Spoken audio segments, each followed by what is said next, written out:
Students విషయంలో పర్టికులర్గా ప్రతి ఒక్క విషయాన్ని కూడా దగ్గరుండి అబ్జర్వ్ చేస్తారు అని ఎర్ర falcons is the best academy అని చెప్తాను. ఎందుకంటే చదువుకి చదువు ఉంటుంది, ఎంజాయ్మెంట్కి ఎంజాయ్మెంట్ ఉంటుంది. అట్లాగే ఎక్కడ స్ట్రిక్ట్ ఉండాలి అక్కడ స్ట్రిక్ట్ ఉంటుంది. ఇక్కడ ఉన్న స్టాఫ్ కానీ మేనేజ్మెంట్ కానీ దిలీప్ సార్ కానీ అందరు చాలా supportive. I can suggest you this is the best academy in Hyderabad.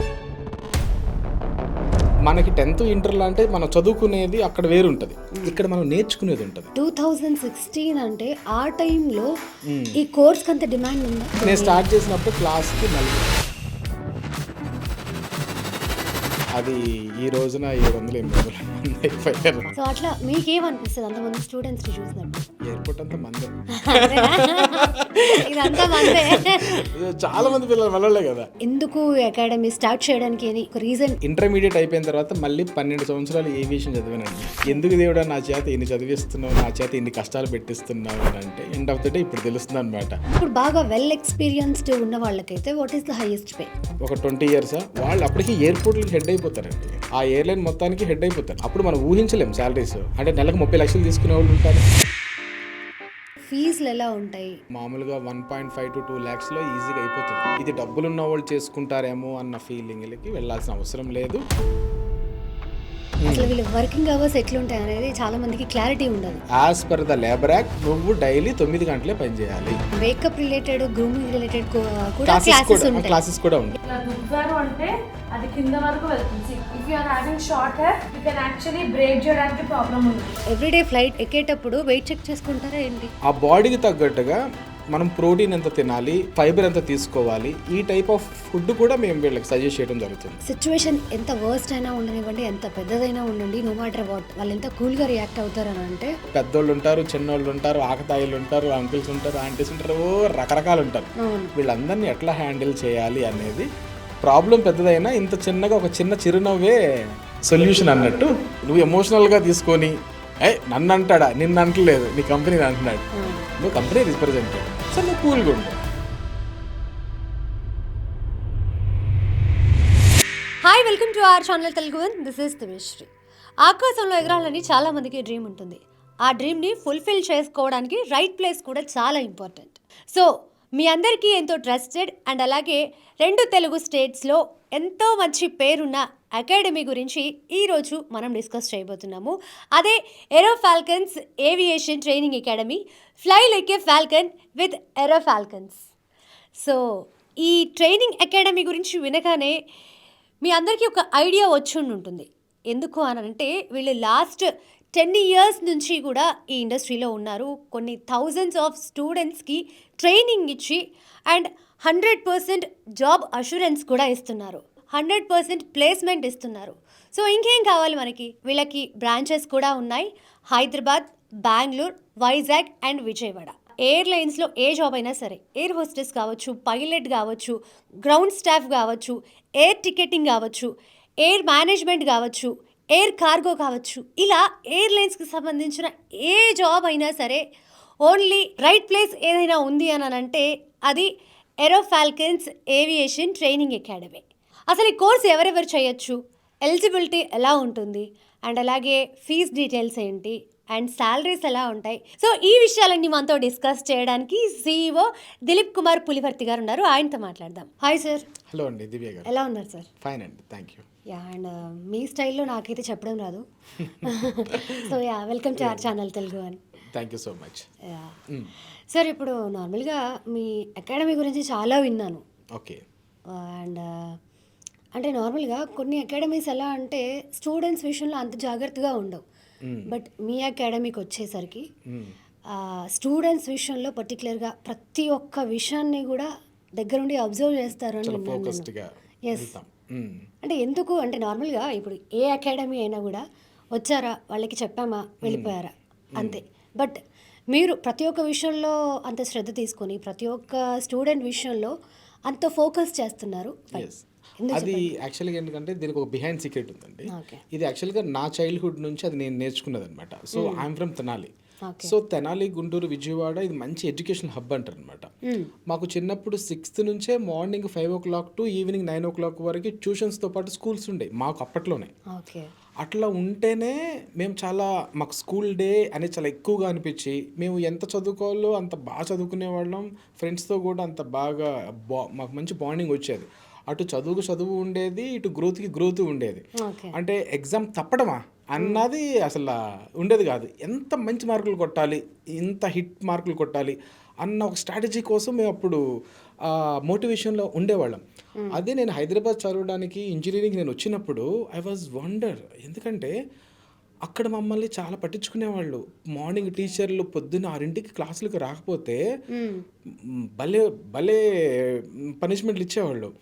ఒక్కరోజు మేము స్కూల్ మానేస్తే బాగుంటుంది, ఒక్కరోజు హాలిడే వస్తే బాగుంటుందని ఫీల్ అయ్యేవాళ్ళం. కానీ ఒకరోజు వస్తే ఏం చేయాలో మాకు అర్థమయ్యేది కాదు, బోర్ కొట్టేసేది మాకు స్కూల్స్ లేకపోతే.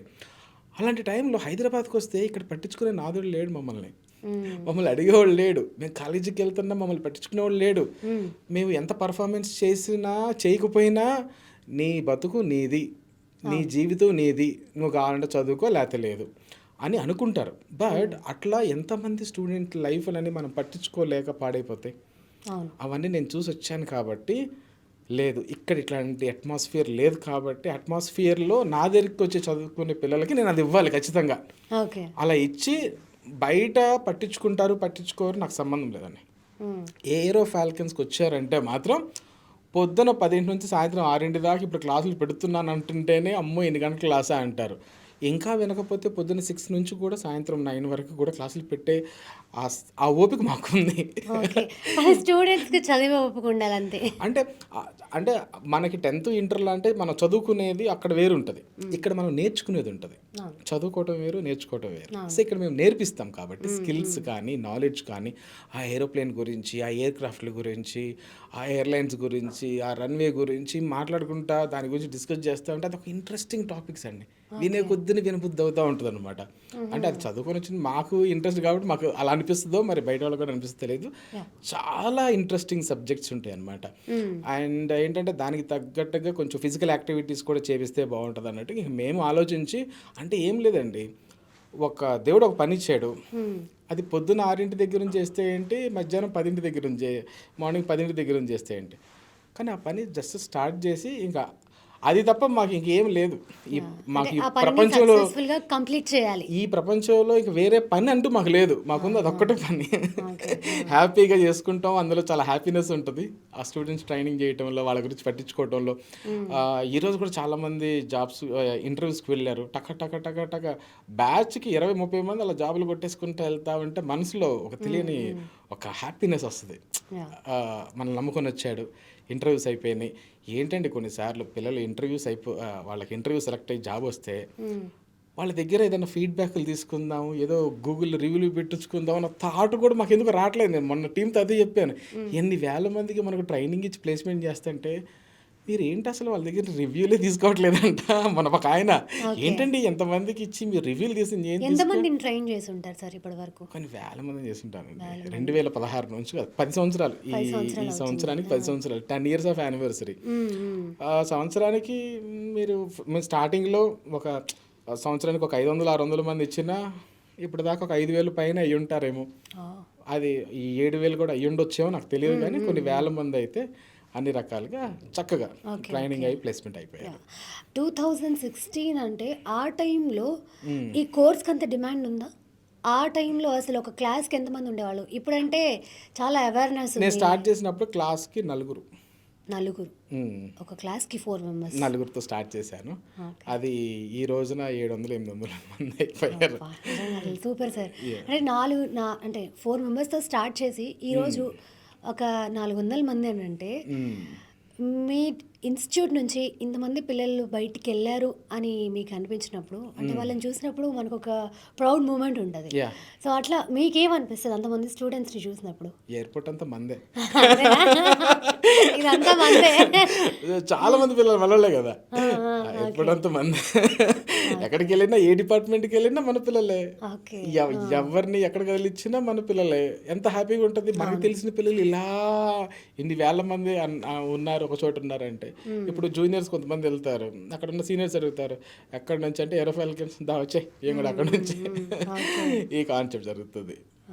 సో ఏవియేషన్కి ఒక బ్యాక్ ఎండ్లో ఈ education system and students and training పరంగా మాత్రం ఏరో ఫాల్కన్స్ ఒక మంచి పేరుతోనూ ఉంటుంది, యాజ్ వెల్ యాజ్ ఇంకా చేయబోయే కూడా చాలా గొప్పగా ఉంటాయి, పెద్దగా ఉంటాయి. యా అకాడమీ మీద ఒక ట్రస్ట్ ఏర్పడిపోయింది అందరికీ. అంతేనా? అవునండి, అవును. అంటే అది అర్థం అవుతుంది మీ మాటల్లో. యా అండ్ సార్, అసలు నార్మల్గా అసలు ఈ కోర్స్ గురించి తెలియని వాళ్ళు కానీ లేకపోతే అసలు వాళ్ళు ఏమేమి క్వశ్చన్స్ అడుగుతారనేది వాళ్ళ తరఫున నేను అడగాలి అని అనుకుంటున్నాను. అండ్ దీని గురించి నేనేదో ఫ్లైట్లో ట్రావెల్ చేసినప్పుడు వాళ్ళు చక్కగా అందంగా మేకప్ వేసుకొని నీట్గా నవ్వుతూ మాట్లాడతారు అనేది ఒకటి తప్పితే నాకు కూడా ఇంకేమీ తెలియదు. ఓకే, సో నేను కూడా ఇన్డెప్త్గా దీని గురించి తెలుసుకోవాలని అనుకుంటున్నాను. Definitely-గా. యా సార్, అసలు ఈ కోర్సెస్ ఎవరు చేయొచ్చు అండ్ వీళ్ళ కెరీర్ గ్రోత్ ఎలా ఉంటుంది? ఒకటేంటంటే ఈ కోర్సు ఎవరైనా చేయొచ్చు, బట్ 27 ఏజ్ లోపు వాళ్ళు వారికి ఎలిజిబిలిటీ ఉంటుంది. ఓకే. 27 దాటితే కొంచెం ఏంటంటే ఆ ఎలిజిబిలిటీ క్రైటీరియాకి వీళ్ళు ఇదైపోతారు కాబట్టి అక్కడ నుంచి మేము ట్రైనింగ్కి తీసుకోం. సో 27 లోపు మీరు 8th క్లాస్ కావచ్చు, 9th క్లాస్ కావచ్చు, డ్రీమ్ ఉన్న ప్రతి ఒక్కళ్ళు ఈ ఏవియేషన్లో లోపలికి రావచ్చు, ఈ ఏవియేషన్ ఇండస్ట్రీలో జాయిన్ అవ్వచ్చు. మీకు ఆ డ్రీమ్ ఉండాలి, ఆ ఏవియేషన్ మీద ప్యాషన్ ఉండాలి. రైట్ బ్రదర్స్కి ఏ కాలేజీలో డిగ్రీలు ఉన్నాయండి ఏవియేషన్ మీద? వాళ్ళు ఫ్లైట్స్ కనిపెట్టారు కదా. గైక్వాడ్, తలపడే గైక్వాడ్ ఉన్నారు. సో మన ఇండియాలో ఫస్ట్ ఆర్సీ ప్లేన్ కనిపెట్టాను ఆయన, ఏది రైట్ బ్రదర్స్ ముందు. మరి ఆయన ఏ యూనివర్సిటీలో ఏరోస్పేస్ చేశాడు, ఏరోనాటికల్ చేశారు? ప్యాషన్ ఉండాలి. మనం ఇది చేయాలని ఒక ప్యాషన్ ఉన్న ప్రతి ఒక్కళ్ళు ఈ ఫీల్డ్లోకి రావచ్చు. కానీ ఏంటంటే ఇప్పుడు కొన్ని కోర్సులు చేయడానికి మినిమం ఇంటర్మీడియట్ అంటే 10th క్లాస్ మీద జాయిన్ అవ్వచ్చా? లేదు, ఇంటర్మీడియట్ మినిమం పాస్ అయి ఉండాలి. అది పైలట్ ట్రైనింగ్ అయినా, మీరు ఎయిర్ హోస్టెస్ చేయడానికైనా, ఆ మిగతా ఎయిర్లైన్ ఎయిర్పోర్ట్కి సంబంధించిన ఎయిర్ టికెటింగ్ కావచ్చు, ఎయిర్ కార్గో కావచ్చు, ఎయిర్లైన్ ఆపరేషన్స్, ఎయిర్పోర్ట్ ఆపరేషన్స్ అని డిపార్ట్మెంట్స్ ఉంటాయి, అండ్ ఫ్లైట్ డిస్పాచర్ అని ఉంటాయి. ఈ కోర్సులు అన్నింటినీ కూడా మినిమం ఇంటర్మీడియట్ క్వాలిఫికేషన్స్తో ఉంటే సరిపోతుంది. ఆ పైన అంటే ఇది ఇంటర్మీడియట్ వాళ్ళు చేసే వాళ్ళేనా? ఇప్పుడు కొంతమంది డిగ్రీ ఇంజనీరింగ్ చేసిన వాళ్ళు ఉంటారు, ఇది ఇంటర్మీడియట్ వాళ్ళు చేసే జాబులే కాదండి. కొన్ని ఈ ఎయిర్లైన్స్, కొన్ని ఎయిర్పోర్ట్లు, ఆ కంపెనీస్ మాకు ఇంటర్ వాళ్ళు చాలండి అంటారు, ఇంకొంతమంది మాకు కంపల్సరీ గ్రాడ్యుయేట్స్ కావాలంటారు. సో ఇప్పుడు +2 వాళ్ళు జాయిన్ అవ్వచ్చు, ఇంటర్ +2 వాళ్ళు జాయిన్ అవ్వచ్చు, ఆర్ డిగ్రీ ఇంజనీరింగ్ వాళ్ళు జాయిన్ అవ్వచ్చు. సో ఎవరైనా జాయిన్ అవ్వచ్చు. అండ్ ఎంబీఏ వాళ్ళు కూడా జాయిన్ అవ్వచ్చు. అంటే ఎంబీఏ చేసి వచ్చాను, నేను ఓవర్ క్వాలిఫైడ్ అవుతానా, నేను ఎంబీఏ చేసి వచ్చాను కాబట్టి నాకు శాలరీస్ ఏమైనా ఎక్కువ వస్తాయా? ఓకే, నువ్వు ఏదో చేసి వస్తే రాదు, ఇక్కడ నీకు ఏం తెలుసు అన్న దాని మీద శాలరీస్ వస్తాయి.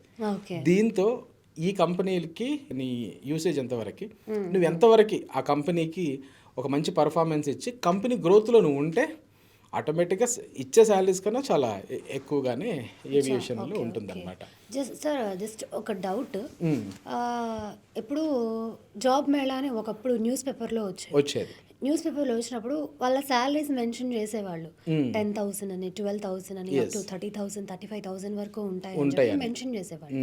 సో అంటే అప్పుడుకి ఇప్పటికి డిఫరెన్స్ ఉంది. అండ్ శాలరీస్లో ఏమైనా చేంజెస్ వచ్చాయా? అంటే అప్రాక్స్గా ఫ్రెషర్కి జాయిన్ అయ్యే వాళ్ళకి ఇంత పే చేస్తారు, సో హైయెస్ట్ పే ఇది అని చెప్పడానికి ఎగ్జాక్ట్గా నంబర్స్ ఏం చెప్తారు? 18,000 నుంచి 1,20,000 దాకా ఫ్రెషర్స్కే. రకరకాల కంపెనీ రకరకాల, ఓన్లీ ఫ్రెషర్స్కే 18,000 నుంచి 1,20,000 దాకా ఇచ్చే కంపెనీస్ ఉన్నాయి. ఉన్నాయి. ఇప్పుడు 1,20,000 ఇచ్చే కంపెనీస్కి ఆ ప్రొఫైల్ ఎట్లా కావాలి, ఆ పర్టికులర్ క్యాండిడేట్ ఏం నేర్చుకొని ఉండాలి, అది నేర్చుకుంటంలో కూడా ఎంత హై టూల్స్ నేర్చుకొని ఎంత బాగా వర్క్ పర్ఫామ్ చేసేటట్టుగా ఉండాలి. అలానే ట్రైనింగ్ కావాలి. అట్ ద సేమ్ టైం ఈ 18,000 వాళ్ళు కూడా వీళ్ళిద్దరూ ఒకటే క్లాస్ రూమ్లో ఉంటారు, ఇద్దరు ఒక ట్రైనర్ చెప్పింది నేర్చుకుంటారు, ఇద్దరు ఇంటర్వ్యూస్ కూర్చుంటారు. ఇది కొట్టగలిగిన అబ్బాయి ఎక్కడ జాగ్రత్త పడ్డాడు, ఇది కొట్టగలిగిన అబ్బాయి ఎక్కడెక్కడ జాగ్రత్త పడలేదు అన్న దాని మీదే స్టార్టింగ్ స్టెప్ ఉంటుంది. కానీ వన్స్ 1 year ఎక్స్పీరియన్స్ వచ్చిన తర్వాత all will get very high salaries. Okay. ఇప్పుడు బాగా వెల్ ఎక్స్పీరియన్స్డ్ ఉన్న వాళ్ళకైతే what is the highest pay? Well experience ఇప్పుడు డిఫరెంట్ డిపార్ట్మెంట్స్ ఉంటాయండి. ఎంత వరస్ట్ కేసు అన్నా కానివ్వండి, ఇప్పుడు వెల్ ఎక్స్పీరియన్స్ అంటే ఒక 10 ఏళ్ళ, ఒక 20 years వాళ్ళు అప్పటికి ఎయిర్పోర్ట్లకి హెడ్ అయిపోతారండి. అంటే ఒక పర్టికులర్ ఎయిర్లైన్స్ నుంచి ఆ ఎయిర్లైన్ మొత్తానికి హెడ్ అయిపోతారు. ఓకే. కొన్ని లక్షలు ఉంటాయి అప్పటికి శాలరీస్. అప్పుడు మనం ఊహించలేం శాలరీస్. అంటే నెలకు 30 లక్షలు తీసుకునే వాళ్ళు ఉంటారు, నెలకి 30 లక్షలు తీసుకునే ఉంటారు, 50 లక్షలు తీసుకునే వాళ్ళు ఉంటారు, 2 కోట్లు తీసుకునే వాళ్ళు ఉంటారు, అలా అని 3 లక్షలు తీసుకునే వాళ్ళు కూడా ఉంటారు. ఓకే. నువ్వు నీ కింద ఎంతమంది పని చేస్తున్నారు, నువ్వు ఎన్ని ఎయిర్పోర్ట్స్ని హ్యాండిల్ చేయగలుగుతున్నావు, నీ కింద పనిచేసే 1000 మందికి మీరు ఎట్లా మీ గైడ్ లైన్స్లో వాళ్ళు ఎలా వర్క్ చేస్తున్నారు, ఆ ఎయిర్లైన్స్ ఎంత ఇదిగా వాళ్ళకి మనం ప్రాఫిట్ చూపించగలుగుతున్నాం అనేది పిల్లలు ఆలోచించాలి. నేను ఒక కంపెనీలోకి జాయిన్ అయితే వాడు డబ్బులు ఇచ్చేస్తాడు అని అనుకోవటం అయితే అదొక ఊహ, అదొక మిత్. ఓకే. ఏ కంపెనీ అయినా కానీ, ఇటు సాఫ్ట్వేర్ కానీ, ఇటు హార్డ్వేర్ కానీ, ఏవియేషన్ కానీ, పెట్రోలియం కానీ, ఏ ఇండస్ట్రీ అయినా కానీ, ఒక కంపెనీ గ్రోత్లో ఉండి ఆ కంపెనీ గ్రోత్ కోసం పనిచేసే ఒక ఎంప్లాయీ ఎప్పుడు హైలో ఉంటారు, హై ప్యాకేజ్ తీసుకుంటారు. సో దట్ ఇప్పుడు వచ్చే పిల్లలకి నేనేం చెప్పాలనుకుంటే ఇదే, ఏదో ఒక కంపెనీలో జాబ్ రావడం వేరు, ఏరో ఫాల్కన్స్లో మీకు అడ్మిషన్ ఇచ్చానంటేనే జాబ్ వచ్చినట్టు. మీరు పనిచేయాల్సింది ఫస్ట్ ఇక్కడ నుంచి ఒక మంచి కంపెనీ కొట్టడం ఎట్లా, ఈ మంచి కంపెనీ నుంచి హయ్యర్ ప్యాకేజెస్ కొట్టడానికి మీకు ఒక నాలెడ్జ్ కావాలి. మీరు లోపలికి వెళ్తే ఎవరు నేర్పించరు, ఇక్కడే నేర్పిస్తాం.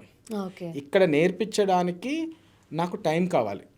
నాకు ఈ మధ్యకాలంలో కొంతమంది స్టూడెంట్స్ ఫోన్ చేస్తారు, సార్ బయట వేరే వాళ్ళు 2 నెలల్లో ట్రైనింగ్ చాలా అంటున్నారు, 3 నెలలు చాలా అంటున్నారు, మరి మీరెందుకు 1 year ఇస్తున్నారు? నా దగ్గర 1 year నేర్చుకొని వెళ్ళిన పిల్లోడు 2 నెలల్లో అసిస్టెంట్ మేనేజర్ అవుతాడు. నువ్వు 2 నెలల్లో కొంచెం నేర్చుకొని అక్కడ ఏం చేస్తావో తెలియదు, వాడు నేను జాబులో ఉంచుతాడో లేదో కూడా తెలియదు. ఇలాంటి క్రైటీరియాస్ చాలా ఉంటాయి. సో నేనేంటి, వన్స్ ఒక వెపన్ని బయటికి వదిలేనంటే అది దూసుకెళ్ళే బాణంలాగా ఉండాలి, కానీ ఏదో కొంచెం అట్లా ట్రావెల్ అయిపోయి ఇది మనకు వల్ల కాదులే అని బాణం పడిపోకూడదు. సో మా ఏరో ఫాల్కన్స్లో అట్లా గట్టిగా ట్రైనింగ్ ఇచ్చిన తర్వాత మాత్రమే, ఈ డెప్త్ ట్రైనింగ్ ఇచ్చి వీళ్ళు లైఫ్ అంతా మళ్ళీ వెనక్కి తిరిగి చూడకూడదు, నాకు ఇది నేర్చుకోలేకపోయాను, నాకు ఇది రాలేదు అనేది లేకుండా ఒక క్లియర్ కట్గా మనం వాళ్ళకి ఇవ్వడం కోసమని will take some time. Okay.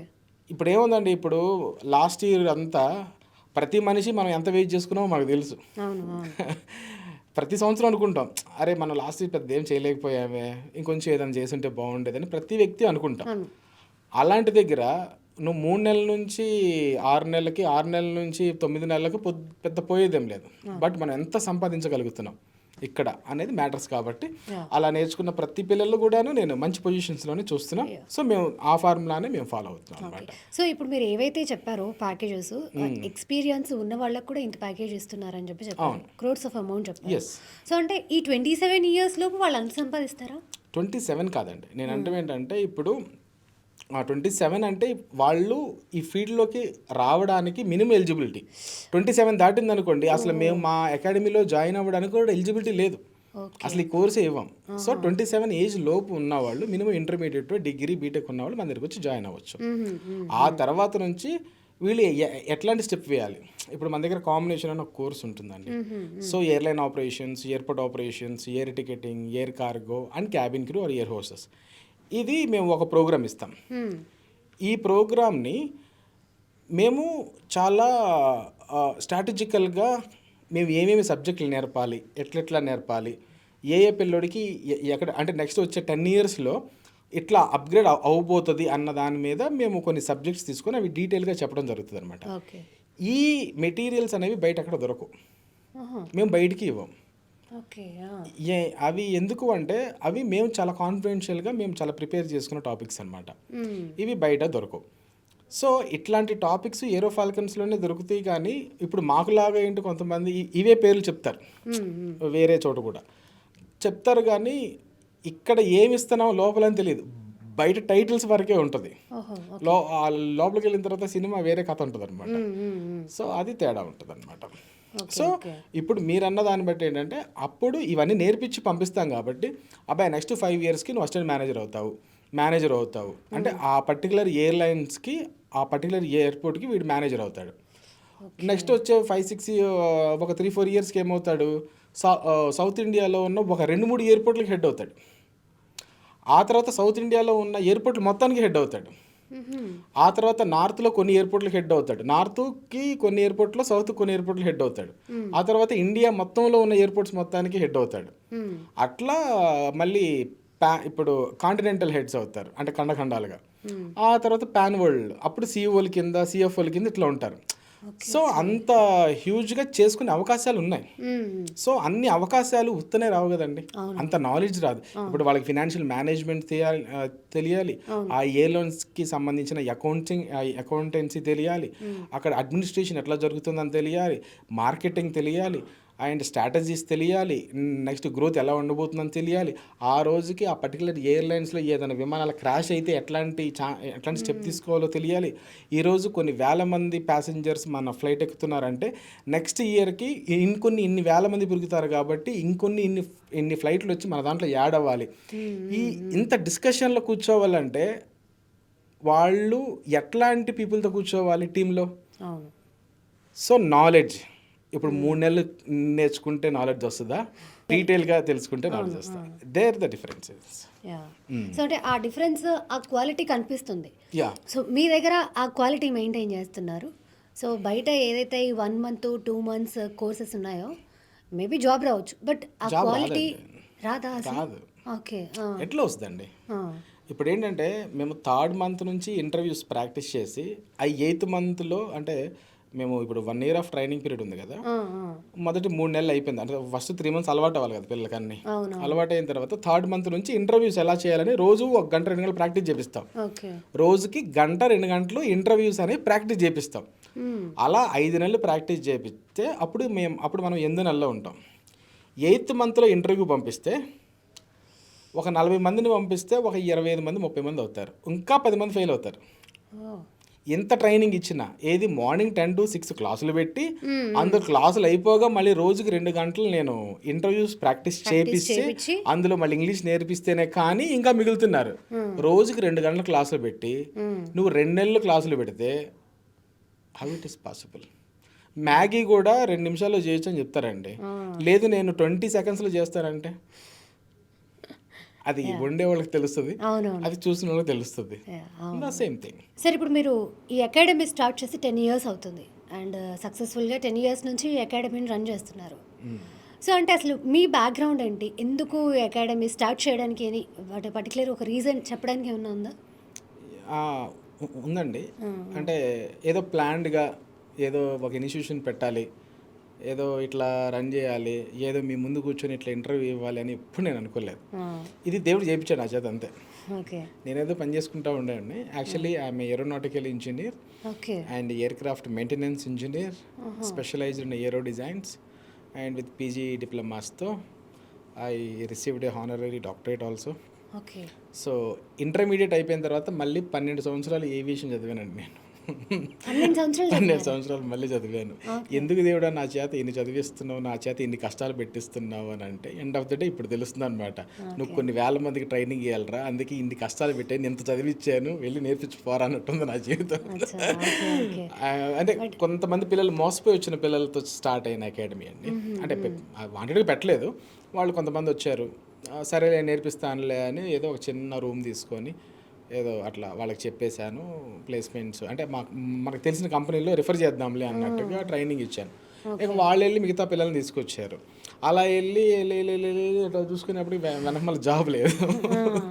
అది సరే అదేముంది లేండి, చిన్న చిన్న ఫీజులు మేమే తలా ఒక 10,000 ఇస్తాం, ఫైన్ కానీ అన్నట్టు అలా స్టార్ట్ అయిందే. కానీ అలా ఇన్స్పైర్ ఇప్పుడు చాలామంది పెట్టుకున్నారు. బట్ ఇప్పుడు మీరు అన్నట్టుగా ఈ కోర్స్ ఎవరైనా చేయాలి అని అంటే ఫీజులు ఎక్కువ ఉంటాయేమో, అసలు ఈ కోర్సు మనకి సూట్ అవుతుందా, అంత ఫీజు కట్టాలేమో అన్న ఆలోచన ఖచ్చితంగా వస్తుంది. సో అసలు ఫీజులు ఎలా ఉంటాయి? ఈ ఏవియేషన్ మేనేజ్మెంట్కి ఏవేవో పెద్ద ఫీజులు ఏం అవసరం లేదండి. ఇప్పుడు ఏంటంటే మామూలుగా 1.5 to 2 lakhsలో ఈజీగా అయిపోతుంది అన్ని ప్రోగ్రామ్స్.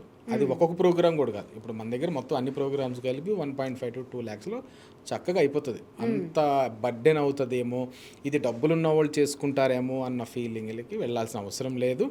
అండ్ మెయిన్గా అందంగా ఉండేవాళ్ళే ఈ ఫీల్డ్లో ఉంటారని అనుకోవాలి. అలా ఏమండి, మరి ఆఫ్రికాలో ఉండే వాళ్ళందరూ ఏమైపోవాలండి? వాళ్ళకి ఎయిర్లైన్స్ లేవా, వాళ్ళకి పైలట్స్ లేరా, వాళ్ళకి క్యాబిన్ క్రూ లేరా? మరి వాళ్ళందరూ ఏమైపోయి వాళ్ళు ఊరేసుకోవాలా? అందం కాదండి అది. మనం ఒక మంచి నీట్గా ఉండటం, ఒక ప్రొఫెషనల్గా ఉండటం, బుర్రతో పని అండి, స్కిన్తో ఏముంది. అంటే కొన్ని స్టాండర్డ్స్ మెయింటైన్ చేస్తారు. అంటే ఇప్పుడు సపోజ్ స్కార్స్ ఉండొద్దు అంటారు, అంటే కత్తి ఘాట్లు కానీ ఏదైనా పడిన స్టిచెస్ మార్క్స్ కానీ, అంటే చట్టుకున్న చూడంగానే వీళ్ళు ఏదైనా రౌడీ షీటరా, లేకపోతే వీళ్ళ మీద ఏదన్నా అంటే ఇతను ఏమైనా సెల్ఫ్గా ఏమైనా సూసైడ్ చేసుకునే క్యాండిడేటా, కాలిన మార్కులు ఉన్నాయి అనుకోండి, సూసైడల్ టెండెన్సీ అంటారు. అంటే చాలా సెన్సిటివ్ మైండ్ అనమాట. ఏమన్నా ఇక ఎయిర్పోర్ట్లో ఇప్పుడు ఒక ప్యాసింజర్ వచ్చారండి, ఏమో ఫ్లైట్ ఎంత లేట్ అయింది, అసలు ఏంటి నేను ప్రజెంట్కి వెళ్ళాలన్నారు, నాకేం తెలియదు సార్ అని ఏడిస్తే ఎట్లా? నుంచోని బోల్డ్గా మాట్లాడి అలా ఉండాలి. అలా సూసైడల్ టెండెన్సీ ఉన్న వాళ్ళని తీసుకోవడానికి కొంచెం వెనకాడతారు.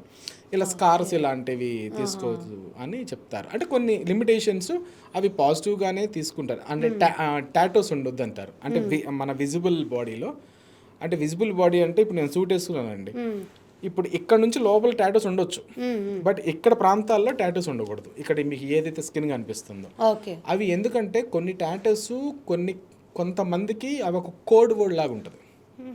ఇప్పుడు కొంతమందికి టెర్రరిస్టులకి ఇచ్చి ఒక కోడ్ వర్డ్ అనుకోవచ్చు.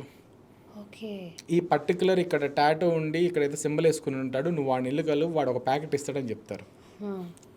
సో అట్లా కొన్ని ప్రోటోకాల్స్ కోసం we don't encourage tattoos as of now. So నార్మల్గా మనం ఫ్లైట్లో ట్రావెల్ చేసేటప్పుడు ఎయిర్ హోస్టెస్ లేదా క్యాబిన్ క్రూస్ని చూస్తూ ఉంటాం. వాళ్ళు ఎంత అందంగా ఉంటారంటే చాలా అందంగా ఉంటారు, చూడడానికి బొమ్మల్లాగా ఉంటారు. అది ఎందుకో చెప్పమంటారా? ఫస్ట్ దేన్నైనా కానీ మన ఇంట్లో ఒక చిన్న రాక్షసుడు బొమ్మ ఉన్నా దాన్ని నీట్గా కడిగి దుమ్ము లేకుండా చూసినా ఆ రాక్షసపు బొమ్మ కూడా మనకి నీట్గా కనిపిస్తుంది. అదే రాక్షసుడిని మనం కార్టూన్ లాగా చేస్తే క్యూట్గా ఉన్న రాక్షసుడు అంటాం. అలానే ఫస్ట్ ఒక మనిషి నీట్గా ఉన్నారనుకోండి, అంటే నీట్గా ఆ స్కిన్ మెయింటైన్ చేసుకోవటం కానీ, బాడీ మెయింటైన్ చేసుకోవడం, మంచి ఫుడ్ తీసుకోవడం, నీట్గా ఉంటే చాలు. ఆటోమేటిక్గా దానిపైన మనం ఇప్పుడు గ్రూమింగ్ అని మనం మేకప్కి సంబంధించిన క్లాసులు పడతాయి మనకి, మన పిల్లలకి. ఇంకా దానిపైన ఇంకా వాళ్ళు అప్పుడు మీరన్న బొమ్మల్లా కనిపిస్తారు. సో దీంట్లో మేకప్ రిలేటెడ్, గ్రూమింగ్ రిలేటెడ్ కూడా క్లాసెస్ కూడా ఉంటాయి. ఎలా మేకప్ చేసుకోవాలి, ఎలా చేసుకోవాలి ఏంటి అనేది డీటెయిల్ గా ఉంటాయి. అంటే నాట్ ఓన్లీ అమ్మాయిలు మాత్రమే కాదు, అబ్బాయిలు కూడా చాలా నీట్ గా అందంగా మంచి ఫిజిక్ తోటి. ముందు జాయిన్ అయ్యేటప్పుడు అందరు నార్మల్ గానే ఉంటారులేండి. మా దగ్గర కూడా మేము రుద్ది చెప్పి పనిష్మెంట్లు ఇప్పించి మేకప్ వేసుకోకపోతే మేము 50 గుంజలు తీపిస్తామండి. మేకప్ వేసుకోకపోతే గుంజలు తీయించుతారా? ఎప్పుడు మీరు మార్నింగ్ వేసుకోవడం మ్యాటర్ కాదు. మేము ఎప్పుడైతే ఇన్స్పెక్షన్కి వచ్చి నిన్ను చూసామో మీరు సరైన మీకు మొహం మీద జిడ్డు ఉన్నా నువ్వు వచ్చి ఒక 10-15 పుషప్స్ కొట్టడమో, గుంజలు తీపించడమో, లేకపోతే ఎయిర్పోర్ట్లో అంతసేపు నడవాలి కదండి ఫ్లైట్లు. పాపం ఎంతమంది వీళ్ళు పరిగెత్తుతా ఎంతసేపు నుంచొని ఉంటారు. మరి థైస్ ఆ మాత్రం గట్టిగా ఉండొద్దు. కొంచెం చిన్న ఇలాంటి పనిష్మెంట్స్ కూడా కొంచెం వాళ్ళకి పాజిటివ్గా ఉంటాయి. లేదా ఏంటంటే ఎయిర్పోర్ట్కి ప్రాక్టికల్స్కి తీసుకెళ్తే 2 గంటలు కూడా నుంచో లేకపోతున్నారు పిల్లలు, కాళ్ళు నొప్పులు అంటున్నారు, సెన్సిటివ్గా ఉన్నారు. ఏంటి జంజి పిల్లలు అసలు ఇలా ఉన్నారు, గంజి తాగిన మనమే బాగున్నాము గట్టిగా అనుకుంటాం. అందుకని కొంచెం అట్లా మేకప్ దృష్టిలో కానీ టైం పంచువాలిటీ దృష్టిలో చాలా గట్టిగా పెడతాం అన్నమాట పిల్లల్ని. 10 అంటే 10కి పిల్లలందరూ లోపల ఉండాలి, లేకపోతే మళ్ళీ 30 గుంజీళ్ళు. కాళ్ళన్నా గట్టి కావాలి, లేకపోతే నువ్వు టైం కన్నా రావాలి. సో ఇవే అనమాట మీ అకాడమీలో పనిష్మెంట్. నవ్వుతూ చేసుకునే పనిష్మెంట్. ఎవరైనా అబ్బాయిలు చిన్నగా సన్నగా ఉంటారు, మరి వాళ్ళ చేత చక్కగా జస్ట్ కొట్టిస్తాము అంత. అంటే వాళ్ళ బాడీలో ఏదైతే తక్కువగా అనిపిస్తుంది, కొంచెం వీడు ఇక్కడ బడపడాలరా అనుకుంటారు, కొంచెం వాటికి సంబంధించిన స్ట్రెచెస్ ఎక్సర్సైజ్లు ఉంటాయి కదా, అవన్నీ కొంచెం ఒక పీటీ సార్ లాగా కూడా కొన్నిసార్లు మా టీం అనేవాళ్ళు బిహేవ్ చేస్తారు. దయచేసి మీ పేరెంట్స్ ఎవరో కూడాను మీరు దీన్ని నెగిటివ్ తీసుకోవద్దు. అంటే ఖచ్చితంగా ఎండ్ ఆఫ్ ది డే వాళ్ళు బాగుండడమే వాళ్ళకి కూడా కావాలి, అంతే కదండి. సో అంటే ఈ అకాడమీలో ట్రైనింగ్తో పాటు ఫిట్నెస్ కోర్స్ కూడా ఫ్రీ అనమాట, అంతే అంటారా? అంతే. Okay sir. అండ్ అలాగే ఇప్పుడు బ్యూటీ వైజ్ మాట్లాడుకున్నాము, అండ్ వాళ్ళ ఫిజిక్ దగ్గరకు వచ్చేసరికి కరెక్ట్గా ఫిజిక్ మెయింటైన్ చేస్తారు. అండ్ ఇంకొకటి ఏంటి అని అంటే, నేను విన్నాను యాక్చువల్లీ ఇది ఖచ్చితంగా వాళ్ళు హైట్ ఇంత ఉండాలి అని ఒకటి ఉంటుంది. ఎందుకంటే ఇప్పుడు ప్లేన్లో మనం ట్రావెల్ చేసేటప్పుడు పైన లగేజ్ పెడతారు, ఓవర్ హెడ్ కబోర్డ్స్ అంటారు, అవి మినిమం అందాలి. ఓకే. అవి అందేటట్టుగా ఉండాలి. 155 సెంటీమీటర్స్ ఉండాలి. అచ్చా. అంటే ఇట్లా మనం చేతులు పైకెత్తితే మనకు అవి అందేటట్టుగా ఉండాలి కాబట్టి అది హైట్ వైజ్గా తీసుకుంటారు. ఓకే. ఆ హైట్కి హెల్దీగా ఉండే వెయిట్ కావాలి, బిఎంఐ అంటాం మేము. ఏమవుతుందంటే ఇప్పుడు ఒక అమ్మాయి 5.5 హైట్ ఉందండి, ఆ అమ్మాయికి సంబంధించిన ఒక 55 కేజీలో ఒక 60 కేజీలో ఉండాలి. 55 కన్నా తక్కువ ఉందనుకోండి, అమ్మాయి బాడీ వెయిట్ అనేది తక్కువ ఉంటుంది. ఏ సీజన్కి ఆ సీజను జలుబులు, తుమ్ములు, దగ్గులు, జ్వరాలు ఈజీగా వాళ్ళకి వచ్చేస్తాయి. అండ్ క్యాబిన్ క్రూస్ ఇప్పుడు ఫ్లైట్ మార్నింగ్ హైదరాబాద్లో ఎగితే మధ్యాహ్నం వేరే చోట దిగుతారు, అక్కడ నుంచి మళ్ళీ ఢిల్లీ ముంబైకి వెళ్తారు, మళ్ళీ అక్కడ నుంచి మళ్ళీ అక్కడికి వెళ్ళి మళ్ళీ హైదరాబాద్కి వస్తారు.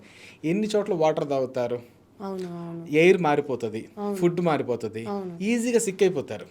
అలా సిక్ కాకుండా ఉండాలి అంటే వీళ్ళు ఓవర్ వెయిట్ ఉండొద్దు అండ్ తక్కువ వెయిట్ కూడా ఉండదు. ఈ ఓవర్ వెయిట్ ఉండటం వల్ల ఏంటంటే మనకి ఫ్యూయల్ అనేది డ్రాప్ టు డ్రాప్ చాలా వాల్యూ వెయిట్ అనేది. అందుకే మన బ్యాగేజీ, ఎక్సెస్ బ్యాగేజీ మనకి 2 కేజీలు ఉన్నా కానీ డబ్బులు తీసుకుంటారు. అది ఫ్యూయల్ మ్యాటర్స్ అనమాట. అది మ్యాక్సిమం టేక్ ఆఫ్ వెయిట్ అని మాకు ఉంటుంది. ఆ టేక్ ఆఫ్ వెయిట్లో ఇంత బరువు మ్యాక్సిమం వేసుకోవచ్చు, ఈ బరువులో ఇంత ఫ్యూయల్ అవుతుందని.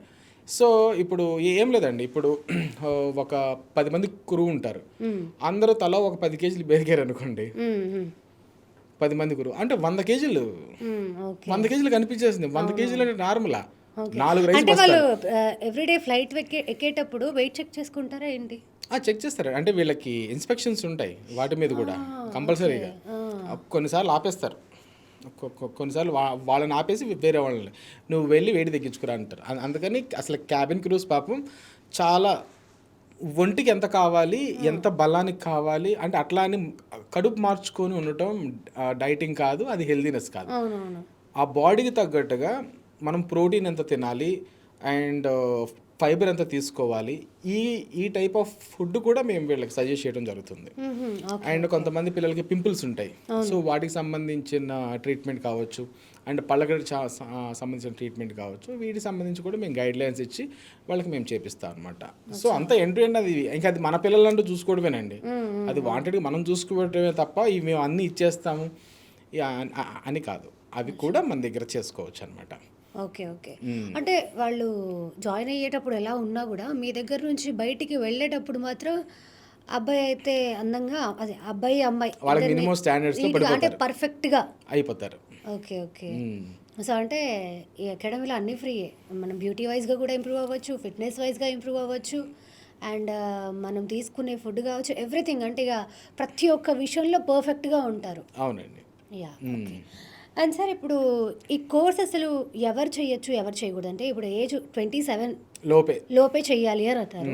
మరి ఇప్పుడు ఈ 27 లోపు జాయిన్ అయిన వాళ్ళు అండ్ ఇప్పుడు వాళ్ళకి మనం ఎయిర్ హోస్టెస్ చూస్తాం కదా, వాళ్ళు 25 వాళ్ళకైతే cabin crew or air hostess అయితే 25 లోపే. మిగతా వాళ్ళు ఏంటంటే 27 అంటే ఈ గ్రౌండ్ స్టాఫ్ అంటారు కదా, వీళ్ళు 27 లోపు. మేము మళ్ళీ 1 year ట్రైనింగ్ ఇవ్వాలి కదా, సో మాకు 25 అయిపోయిన తర్వాత వస్తే మేము సంవత్సరం అప్పుడు 26లో ఉంటాడు, మేము ట్రైనింగ్ ఇచ్చే జాబ్ వచ్చేటప్పుడు 27 వచ్చేస్తుంది. సో అందుకని మేము మ్యాక్సిమం 26 ఇంకా రాలేదు, ఇంకా వచ్చి మధ్యలో ఉన్నాను అన్నప్పుడే ఇంకా అది మ్యాక్సిమం అవుతుంది. ఇంకా 27 కూడా మా దగ్గరికి రాకూడదు. అంటే నా దగ్గరికి వచ్చిన తర్వాత మళ్ళీ 1 year ఉండాలి కదా. సో దాన్ని దృష్టిలో పెట్టుకొని నా దగ్గర మీరు 1 year చదువుకొని జాబ్ కూర్చోవడానికి 1 year టైం పడుతుంది. అప్పటికి మీకు 27 వచ్చి ఉండకూడదు, అప్పటికి మీరు ఇంకా 26లోనే ఉండాలి. అదే క్యాబిన్ క్రూ అనుకోండి 25 లోపే ఉండాలి. 25 అంటే మేము 23 పెట్టుకుంటాం మ్యాక్సిమం. సో 23లో వచ్చినప్పుడు 24 వరకు వీళ్ళకి ట్రైనింగ్ ప్రోగ్రామ్ జరుగుతుంది. కొంచెం అటు ఇటు ఏదన్నా ఇంటర్వ్యూస్ కొంచెం వీళ్ళు వెయిట్ చేసినా మనకి ఆ టైం అనేది సెట్ అవుతుంది. అలా అయితే ఇప్పుడు ఫర్ సపోజ్ ఒక అమ్మాయి ఉందనుకోండి, 23 yearsకి she is in to a job, ఇప్పుడు క్యాబిన్ క్రూ లేకపోతే ఎయిర్ హోస్టెస్ ఏదైనా కానీ. సో ఇప్పుడు 25 years వచ్చాక ఇంకా వాళ్ళు ఎయిర్ హోస్టెస్గా అంటే ఒక 26 లోపలికి రావటం అంటే ఎంట్రీ ఏజ్ అనేది ఉందండి, అంతే. వన్స్ వచ్చిన తర్వాత వాళ్ళు 60 ఏళ్ళ దాకా చేసుకుంటారు. ఆహా, ఓకే ఓకే. నేను అంటే ఏంటంటే ఎంట్రీ ఇక్కడికి entry ఉండాలి. ఇండస్ట్రీలోకి ఎంట్రీ మనం అడుగు పెట్టాలి అంటే ఈ క్యాబిన్ క్రూస్ 25 దాటకూడదు. ఓకే. నీకు జాబ్ వచ్చిన ద ఫస్ట్ డే నీకు 25 దాటకూడదు. అట్లానే గ్రౌండ్ స్టాఫ్ వాళ్ళకి 27 దాటకూడదు అని ఉంటుంది అన్నమాట. అచ్చా, ఓకే ఓకే. ఇంకా అక్కడ నుంచి 60 దాకా చేసుకోవచ్చు. ఇంకా అది వాళ్ళ ఇష్టం. అంతే. అచ్చా, అంటే ఇప్పుడు ఒక రిటైర్మెంట్ ఏజ్ అంటూ ఉంటే వాళ్ళకి ఎలా? 60. ఓకే. సో 60 అంటే మరి మాకు ఫ్లైట్లో కనిపించరు కదండి అంటే వీళ్ళు ఫ్రెషర్స్ అండి. ఫ్రెషర్స్ మిడ్ లెవెల్ వాళ్ళే పైన ఉంటారు. యంగ్స్టర్స్, యంగ్ బ్లడ్ అనే వాళ్ళు మనకి బాగా. ఇప్పుడు పెళ్ళి ఉందండి, ఇప్పుడు పెళ్లిలో ఉత్సాహంగా అటు ఇటు ఉరుకులు పరుగులు చేసేవాళ్ళు ఎవరు ఉంటారు? చిన్నపిల్లలు. ముసలోళ్ళు తిరుగుతారా? లేదు లేదు. ఎక్స్పీరియన్స్ వాళ్ళు కూర్చొని అబ్బాయి అది చేయి ఇది చేయి అని చెప్తారు. వీళ్ళు కావాల్సిన వాళ్ళు పనులు చూసుకుంటారు. సేమ్ ఎయిర్పోర్ట్ కూడా అంతే, ఎయిర్లైన్స్ కూడా అంతే. ఓకే. సో యంగ్ బ్లడ్ పైన మనకు కనిపిస్తారు, ఎక్స్పీరియన్స్ వాళ్ళు బ్యాక్ ఎండ్ నుండి వీళ్ళందరినీ ఆపరేట్ చేస్తారు. అచ్చా, ఓకే. అండ్ సార్ ఇప్పుడు మీ దగ్గర డిప్లొమా అండ్ అలాగే PG diploma and PG diploma, so ఈ కోర్సెస్ ఇంట్రడ్యూస్ చేశారని చెప్పి విన్నాం. అవునండి. సో అంటే ఎందుకు, దీనికి పర్టికులర్ రీజన్ ఏంటి? అంటే ఈ కోర్స్ని యాక్చువల్గా డిప్లొమా కిందకి కానీ పీజీ డిప్లొమా కిందకి వస్తుంది. అంటే డిప్లొమా ఇంటర్మీడియట్ వాళ్ళకి డిప్లొమా వస్తుంది. డిగ్రీ ఇంజనీరింగ్ అయిపోయిన వాళ్ళకి పీజీ డిప్లొమా వస్తుంది. అయితే ఇప్పుడు ఇంటర్మీడియట్ వాళ్ళకి ఏం చేసామంటే ఈ డిప్లొమాతో పాటు మీరు డిగ్రీ కోర్సెస్ కూడా యాడ్ చేసుకోవచ్చు. BBA aviation, BA aviation, BCom aviation, BSc aviation, మీరు ఒక ఏవియేషన్ డిగ్రీ కోర్స్ కూడా యాడ్ చేసుకోవచ్చు అని ఒక work integrated degree programme start చేశాం. సో ఏమవుతుంది, ఇప్పుడు ఇంటర్మీడియట్ అండి, ఇప్పుడు ఇంటర్మీడియట్ సెకండ్ ఇయర్ చదువుతున్న పిల్లలు ఉన్నారు. ఇప్పుడు వచ్చి మా దగ్గరికి అడ్వాన్స్ బుకింగ్ చేసేసుకుంటారు. వీళ్ళు ఏవియేషన్ మేనేజ్మెంట్ బీబీఏ ఏవియేషన్లో చేస్తారు. సో బీబీఏ ఏవియేషన్ అనేది మనకి 3 సంవత్సరాలు కదా. మేమేం చేస్తామంటే ఫస్ట్ 1 ఇయర్ మా ఏవియేషన్ అండ్ బీబీఏలో ఉన్న సబ్జెక్ట్స్ చెప్పేసి ఈ 1 ఇయర్లో వాళ్ళ జాబ్ వచ్చి వెళ్ళిపోతారు. Second year third year just వచ్చి ఎగ్జామ్స్ రాసేసుకొని వెళ్ళిపోతారు. సో డిగ్రీ అయిపోయేప్పటికి వీళ్ళకి 2.5 సంవత్సరాల ఎక్స్పీరియన్స్ ఉంటుంది. ఆ సర్టిఫికేట్ తెచ్చుకునేప్పటికి ఒక 6 months పడుతుంది కాబట్టి 2.5 years ఎక్స్పీరియన్స్ ఉంటుంది. డిగ్రీ వచ్చే అప్పటికి పిల్లోడు ఏజ్ ఎంత ఉంటుందండి? 18 or 17 పిల్లోడు అండి. 20-21 మ్యాక్సిమం. 21 ఏజ్ అబ్బాయికి ఇప్పుడు మనం అనుకున్న ఇప్పుడు వరస్ట్ శాలరీ 18,000 వచ్చింది ఫస్ట్ ఫ్రెషర్గా. ఇంకా 2.5 సంవత్సరాలు అంటే మొత్తం 2.5 years చేశాడు. సో ఫస్ట్ 18,000 వచ్చినా, నెక్స్ట్ 25 వచ్చినా, నెక్స్ట్ 35 వచ్చినా, వాడు డిగ్రీ అయిపోయేవాడికి ఒక 35 నుంచి ఒక 50,000 రూపాయల శాలరీలో ఉంటాడు. ఇప్పుడు ఏ పిల్లలకి డిగ్రీ అయిపోగానే 50,000 రూపాయల శాలరీ ఉంది? అంత వస్తుందా? రాదు. సో ఇప్పుడు స్ట్రాటజికల్గా అబ్బాయికి డిగ్రీ అయిపోయే టైంకి ఇంత శాలరీ ఉందంటే వన్స్ డిగ్రీ అయిపోయిన తర్వాత ఈ సర్టిఫికేట్లు ప్రమోషన్స్గా పెట్టుకొని ముందుకెళ్ళిపోతారు. సో వాళ్ళ ఫ్రెండ్ ఎవరైనా బీటెక్ డిగ్రీయో బయట చేస్తున్నారు అనుకోండి, ఆ అబ్బాయి బీటెక్ చేసి డిగ్రీలు చేసి సప్లీలు చేసి సర్టిఫికేట్లు తెచ్చుకొని మళ్ళీ వచ్చి నా దగ్గర కోర్స్ చేసి మళ్ళీ జాబ్ కొట్టే లోపు వీళ్ళకి 6 years అవుతుంది. ఈ 6 yearsలో మా పిల్లోడికి 5 years ఆఫ్ ఎక్స్పీరియన్స్ ఉంటుంది. ఇప్పుడు 5 years ఆఫ్ ఎక్స్పీరియన్స్తో వాడికి కారు కొనుక్కునే శాలరీ వస్తుంది. వీడు అప్పుడే 6 years అన్నీ చేసుకొని బయటకు వచ్చి ఒక కోర్స్ చేసుకొని ఫ్రెష్గా జాయిన్ అవుతాడు చూసారా, అప్పుడు వీడికి బైక్ కొనుక్కునే శాలరీ వస్తుంది. That is a difference. ఇప్పుడు డిఫరెన్స్ కాదండి, వీళ్ళు ఎప్పుడైతే 55-50 సంవత్సరాలు వస్తుంది చూసారా, ఆ ఏజ్లో తెలుస్తుంది. ఎందుకంటే ఎక్స్పీరియన్స్ మీద హై శాలరీ వస్తుంది, వీళ్ళ ఏజ్ని బట్టి రాదు కదా. అక్కడ కొన్ని లక్షలు డిఫరెన్స్ అనేది కనిపిస్తుంది. సో ద పాయింట్ ఇక్కడ కాదు, ద పాయింట్ ఎప్పుడైతే నువ్వు హై శాలరీలో ఉంటావో తక్కువ ఏజ్లో ఉండి ఎక్కువ శాలరీ సంపాదిస్తారు చూసారా, అప్పుడు మీకు ఎనర్జీ ఉంటుంది, ఆ కథ వేరుంటుంది. మీరు ఎక్కువ ఎడ్యుకేషన్ మీద టైం పెట్టేసి మీ లైఫ్ కెరీర్ ఇప్పుడు స్టార్ట్ అవుతుంది, బట్ ఒక 45 నుంచి 55 వచ్చే టైం ఉంటుంది మనం మంచి ఎక్స్పీరియన్స్లో కూర్చున్న టైం. అప్పుడు వయసు తక్కువ ఉండి ఎక్స్పీరియన్స్ ఎక్కువగా ఉంటే అప్పుడు మీరు తీసుకునే ఫ్రూట్స్ అనేది చాలా ఎక్కువ ఉంటాయి. ఓకే. అండ్ సార్ ఇప్పుడు వీళ్ళు అంటే నార్మల్గా వీళ్ళని చూసే వాళ్ళందరికీ ఒకటే డౌట్ వస్తుంది, వీళ్ళు ఎప్పుడు వర్క్ చేస్తూనే ఉంటే అసలు వీళ్ళు ఎప్పుడు వర్క్ చేస్తారు, ఎప్పుడు ఇంటికి వెళ్తారు, ఎప్పుడు ఫ్యామిలీతో టైం స్పెండ్ చేస్తారు, అసలు వీళ్ళ వర్కింగ్ అవర్స్ ఎట్లుంటాయి అనేది చాలా మందికి క్లారిటీ ఉండదు. Many of people don't know that. So దాని గురించి ఒకసారి ఎక్స్ప్లెయిన్ చేయండి. మాకు సివిల్ ఏవియేషన్లోనండి మాకు ఉన్న ఈ బాడీలో గవర్నింగ్ బాడీలో మాకు హ్యూమన్ ఫ్యాక్టర్స్ అని ఒక మాడ్యూల్ ఉంటుంది. హ్యూమన్ ఫ్యాక్టర్స్, ఒక మనిషిగా మనకి ఏం కావాలి, మనం ఎందుకు పని చేస్తున్నాము, ఒక ఎంప్లాయ్ మనకి ఎంతవరకు అవసరం, ఒక ఎంప్లాయ్ చేయాల్సింది ఏంది చేయకూడదు ఏంది అనేది అది అటు కంపెనీస్ ఫాలో అవ్వాలి, ఇటు ఎంప్లాయీ ఫాలో అవ్వాలి. As per the labour act నువ్వు డైలీ 9 గంటలే పని చేయాలి. ఓకే. అది ప్రతి కంపెనీకి ఉంది. అందులో ఒక 1 అవర్ లంచ్కో, బ్రేక్ఫాస్ట్లకో, టాయిలెట్స్కో అలా పోతాయి. సో డైలీ నువ్వు 8 అవర్స్ ఆఫ్ షిఫ్ట్ చేయాల్సింది, ఆ 1 అవర్ అనేది యాడ్ అవుతుంది. ఓకే. మీరు ఓటీ 1 అవర్ చేసినా మీకు శాలరీస్ దానికి సంబంధించినట్టుగా మీకు ఇవ్వాల్సిందే, మీరు కంపల్సరీ ఓటీ చేస్తే. అండ్ మీకు ఇన్ని గంటల కన్నా మళ్ళీ ఎక్కువ గంటల పని చేయించుకోవడానికి లేదు. మళ్ళీ అట్లా చేస్తే మళ్ళీ కంపెనీ ఒప్పుకోదు, ఆ టర్మ్స్ రూల్స్ అండ్ రెగ్యులేషన్స్ ఒప్పుకోవు. మీ కళ్ళు బాగుండాలి, మీ మీ మెయిన్ ఆర్గాన్స్ బాగుండాలి, మీరు హెల్తీగా ఉండాలి అన్నట్టుగానే రూల్స్ అండ్ రెగ్యులేషన్స్ కూడా మీరు ఇన్ అవర్స్ ఆఫ్ స్లీప్ తర్వాతే మీకు ఇన్ అవర్స్ ఆఫ్ స్లీప్ ఉండాలి. ఇప్పుడు కొన్నిసార్లు ఏమవుతుంది, ఈరోజు 12 అవర్స్ ఆఫ్ షిఫ్ట్ చేస్తారు, రేపు 12 అవర్స్ ఆఫ్ షిఫ్ట్ చేస్తారు, ఎల్లుండి హాలిడే ఉంటుంది. ఓకే. అట్లా అంటే ఒక 2 అవర్ అంటే మంత్లీ ఎన్ని వర్కింగ్ డేస్ ఉండొచ్చు? ఎవరైనా కానివ్వండి, ఇప్పుడు మీరైనా నేనైనా ఎవరైనా వీక్లీ 48 అవర్స్ చేయాలి. ఓకే. ఒక వీక్ 48 అవర్స్ మనం పని చేయాలా, ఒక రోజు లీవ్ తీసుకోవాలా. ఓకే. 6 రోజులండి, 6×48. అవును. ఒక రోజు సండే, అది సండేనా రాని మండే రాని వీక్ ఆఫ్, ఒక వీక్ ఆఫ్, అది అందరూ చేసేదే. ఒకవేళ 12 అవర్స్ ఆఫ్ షిఫ్ట్ చేస్తే థర్డ్ డే అంటే వీక్లీ 2 వీక్ ఆఫ్స్ వస్తాయి. ఓహో. అట్లా డిఫరెన్స్ ఉంటుంది. అండ్ పైలట్స్కి, ఎయిర్ హోస్టెస్కి ఏంటంటే షెడ్యూల్స్ ఇస్తారు. ఈ వీక్లో మీకు ఈ అవర్స్ ఆఫ్ ఫ్లైట్ ఈ పర్టికులర్ డేస్లో ఉన్నాయి. అదే గ్రౌండ్ స్టాఫ్కి ఏం చేస్తారు, అబ్బాయి ఈ మంత్ అంతా నీకు మార్నింగ్ షిఫ్ట్, నువ్వు మార్నింగ్ 7 o'clock నుంచి ఆఫ్టర్నూన్ 2 hours 3 hours షెడ్యూల్ వేస్తారు, డన్. ఇక 3 o'clock బయలుదేరి ఇంటికి వెళ్ళిపోతారు. అంతే. అందరూ నార్మల్ ఎంప్లాయీస్ అండి, అందరూ మనకిలాగానే. బట్ అక్కడ ప్రాసెస్ ప్రొసీజర్ అంతా వేరుగా ఉంటాను, మనకి అలాంటి వాళ్ళు ఎక్కువగా ఉండరు కాబట్టి బయట మనుషులు అనుకునే తీరు అనేది వేరు ఉంటుంది అనమాట. ఓకే. సో అంటే ఇప్పుడు ఇది ఓన్లీ మన కంట్రీలో అయితే, ఇప్పుడు ఇంటర్నేషనల్ ట్రావెల్ చేసే ఎయిర్ హోస్టెస్లు అయితే వాళ్ళకి కూడా సేమ్ ఇలాగే ఉంటుందా? వర్కింగ్ అవర్స్ అనేది సేమ్ అండి, సేమ్ ఉంటుంది. వర్కింగ్ అవర్స్ అనేది సేమ్. ఓకే. ఓకే. యా.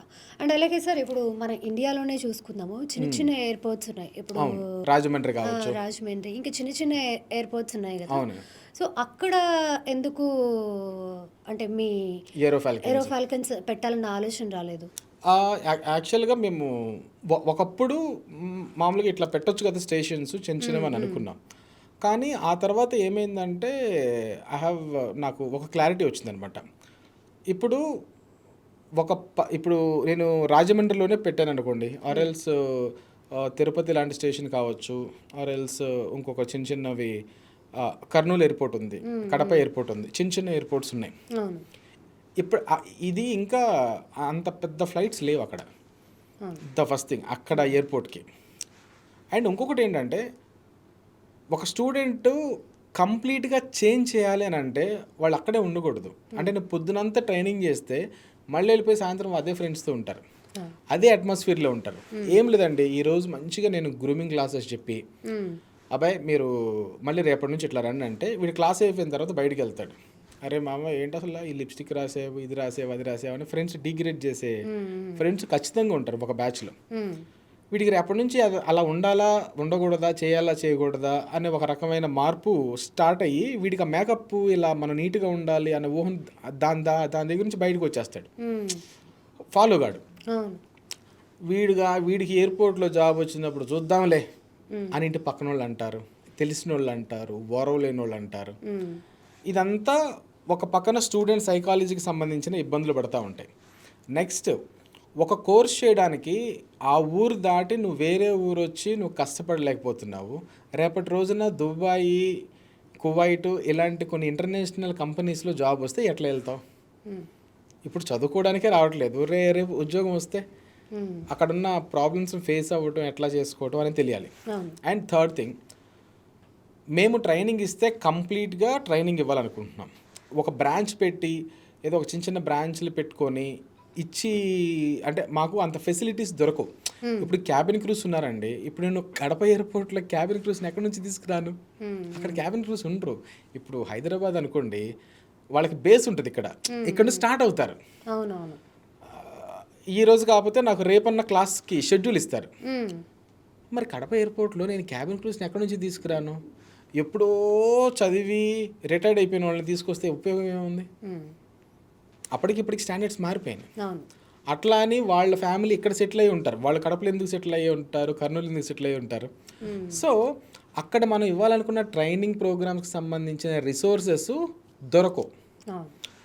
నాకు ఇప్పుడు ఒక ఎయిర్పోర్ట్ స్టాఫ్ కావాలి అంటే ఇప్పుడు ఒక సబ్జెక్ట్ చెప్పడానికి నాకు ఒక స్టాఫ్ కావాలి. సరే ఎయిర్పోర్ట్ నుంచి ఒకళ్ళు ఇద్దరు వస్తారు, వాడు తప్ప నాకు దిక్కేలేదు అనుకోండి, ఇక వాడు చెప్పిందే పిల్లలు నేర్చుకోవాలి కానీ ఇక బదిని అడుకోవాలి, ఇది చెప్పు అది చెప్పని. నేను ఎక్కడ తగ్గదరుచుకోలేదు. నేను ఇవ్వాల్సిన ట్రైనింగ్ మాడ్యూల్ నాకు ఎగ్జాక్ట్గా పడాలి అంటే ఒక అన్ని ఫెసిలిటీస్ ఉన్న దగ్గరికి వస్తే మేము అన్ని రకాలుగా మేము ఇవ్వడానికి ఈజీగా ఉంటుంది అండ్ స్టూడెంట్ కూడా గ్రాప్ చేసుకోవడం ఎక్కువగా ఉంటుంది.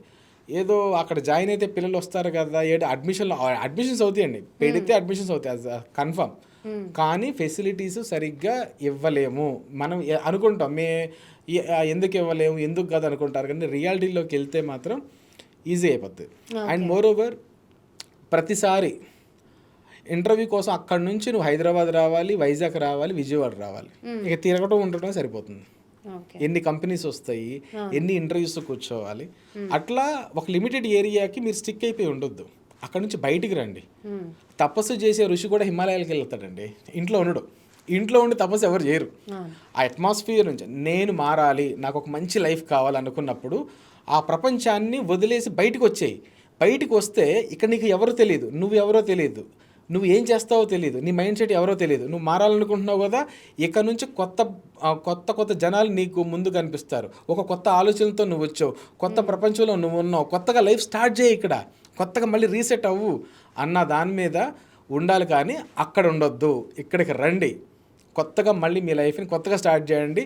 ఈ మొహాన్ని మళ్ళీ ఊరికి చూపిస్తే ఈడు ఎయిర్పోర్ట్లో పనిచేసేవాడు, ఒక విమానం చూస్తే నీ ఈ ఫేస్ కనిపించాలి మీ ఊర్లో వాళ్ళందరికీ. అట్లా ఆ ఫీల్తో నేను పెట్టను. అది ఇంకా మంచిగా ఇంకా అది మనకి కావాల్సిన రిసోర్సెస్ అన్నీ అవైలబుల్ ఉండి ఫెసిలిటీస్ ఉంటే అప్పుడు పెడతాను, కానీ ఇప్పుడు పెట్టనండి.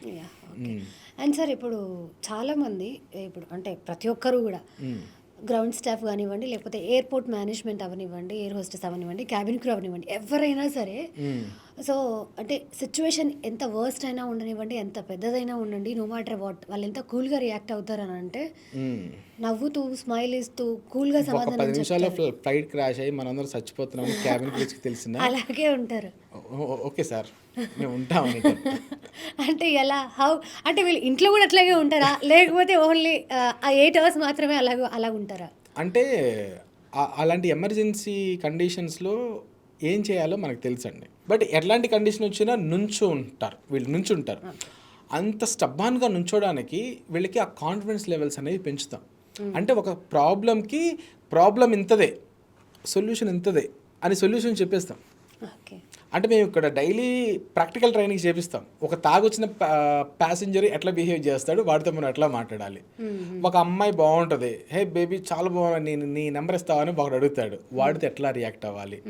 చాలా మంది రకరకాల మైండ్ సెట్ ఉన్న ప్యాసింజర్స్, పెద్దోళ్ళు ఉంటారు, చిన్నోళ్ళు ఉంటారు, ఆకతాయిలు ఉంటారు, అంకుల్స్ ఉంటారు, ఆంటీస్ ఉంటారు, రకరకాలు ఉంటారు. వీళ్ళందరినీ ఎట్లా హ్యాండిల్ చేయాలి అనేది ప్రాబ్లం పెద్దదైనా ఇంత చిన్నగా ఒక చిన్న చిరునవ్వే సొల్యూషన్ అన్నట్టు.